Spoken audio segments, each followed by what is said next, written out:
ആണോ സ്ഥിരമായിട്ടുള്ളതാണോ അല്ല, ഇല്ലാതായിട്ട് തീരും. അതുകൊണ്ട് ഞാൻ വലിയ രാജാവാണെന്ന് വിചാരിച്ചിട്ട് അതിൽ അഹങ്കരിക്കേണ്ട ആവശ്യമില്ല എന്ന് പറഞ്ഞു. പിന്നെ എന്നെ നീ അടിക്കെന്ന് പറഞ്ഞില്ലേ, ചാട്ടവാറ് കൊണ്ട് നീ അടിച്ചാൽ എനിക്ക് ഒരു പ്രശ്നമില്ല.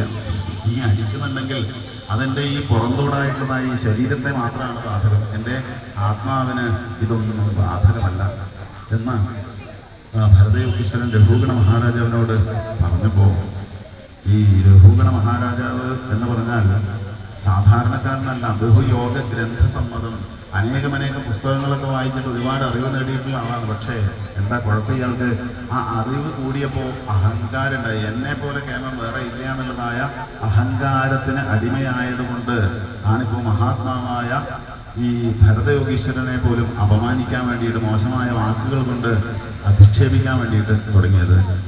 ആ ഭരതയോഗീശ്വരൻ്റെ വാക്കുകൾ കുറേ കേട്ടപ്പോൾ മനസ്സിലായി ഇതൊരു മഹാത്മാവാണെന്ന് മനസ്സിലാക്കിയിട്ട് വേഗം ത്വരയാവരുക്ഷശിരസ പാദമൂലമുപസൃതക്ഷമാവയൻ വിഗത നൃപദേവസ്മയ ഉവാച.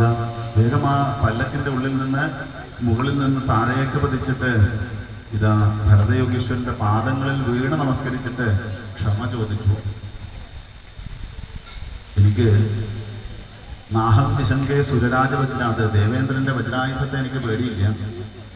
യമസ്യ ത്രക്ഷശൂലാൻ നയമസ്യ ദണ്ഡാൽ, യമഭടന്മാരുടെ ആ യമപാശല്ലേ അതിനെയും എനിക്ക് പേടിയൊന്നുമില്ല.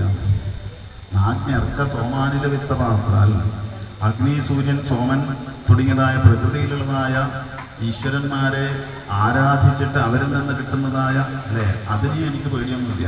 അവരൊന്നും എനിക്ക് പേടിയില്ല, സൂര്യനെ ചന്ദ്രനെ എനിക്ക് പേടിയില്ല. പക്ഷെ എനിക്ക് പേടി എന്താണ്? ശങ്കേഭൃശം ബ്രഹ്മകുലാപമാനം. ഈ മഹാത്മാക്കള് സജ്ജനങ്ങള് അവരെ അപമാനിച്ചാൽ ഉണ്ടാകുന്നതായ ദോഷം, അതിനെയാണ് എനിക്ക് വലിയ പേടി. അതുകൊണ്ട് എനിക്ക് മനസ്സിലായി അങ്ങൊരു മഹാത്മാവാണ്.